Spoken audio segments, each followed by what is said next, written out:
관세청 수출입 무역 통계에 따르면 올해 일본 맥주 수입 금액은 1월 12만 6천 달러, 2월 26만 4천 달러, 3월 64만 8천 달러, 4월 63만 달러, 5월 77만 2천 달러로 증가 추세에 있습니다.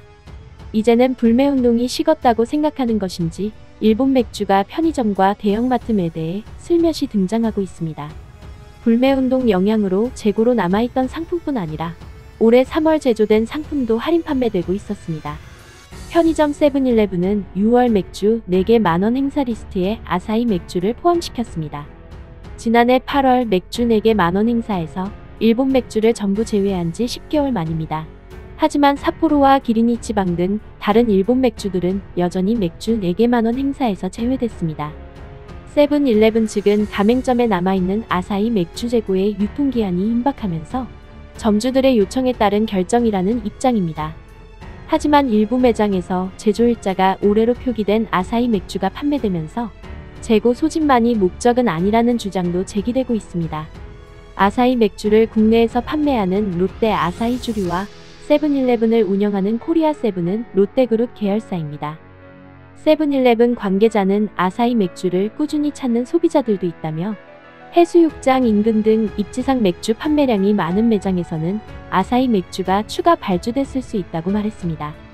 16일 기준 롯데마트 서울역점에서는 아사히 500ml 캔이 2,000원, 이마트에서는 조금 더 비싼 2,500원에 판매되고 있었습니다. 두 대형마트에서 판매 중인 일본 맥주는 대부분 제조일자가 올해 2월 또는 3월이었습니다. 불매운동으로 인한 재고는 아니라는 뜻입니다. 다른 대형마트와 달리 홈플러스는 아사히, 기린이치방, 삿포로 등 일본 맥주를 판매하고 있지 않았습니다.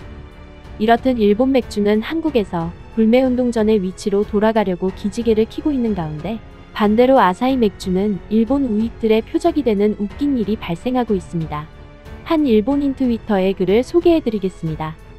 아사히 슈퍼드라이는 이사로 한국인을 기용하자 원료에 한국산을 넣어서 사지 않는다.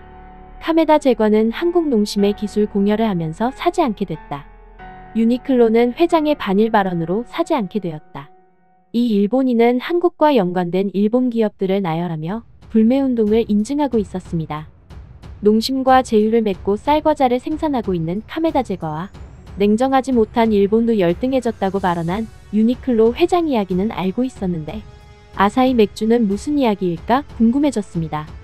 여기저기 찾다 보니 작년 2월 한국인 박씨가 아사히 맥주의 이사 겸 집행임원으로 취임되었다는 글을 찾을 수 있었고 아사히 맥주가 제조 판매하고 있는 무알코올 맥주 원재료에는 일본 맥주 회사에서 유일하게 한국산 원료를 사용하고 있었습니다.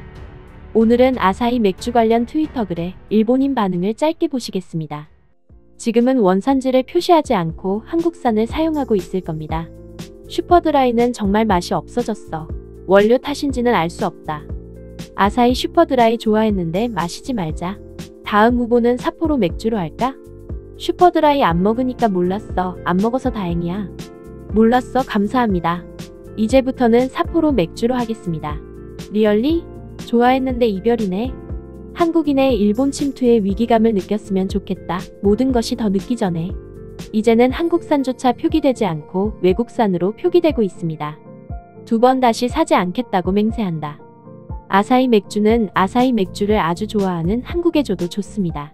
독도는 절대 줄 수 없지만. 이상 일본인들 반응이었습니다. 이유야 어찌되었건 일부 일본인들이 불매운동에 동참해서 한국인의 의지를 받드는 모양이 되었네요. 2차 세계대전 때 왜 가미카제가 만들어졌는지, 지난해 자국 기업들 피해주면서도 왜 수출 규제를 단행했는지 이해가 가네요.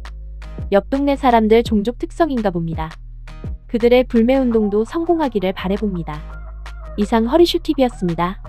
구독과 좋아요, 여러분들의 의견을 댓글로 남겨주세요.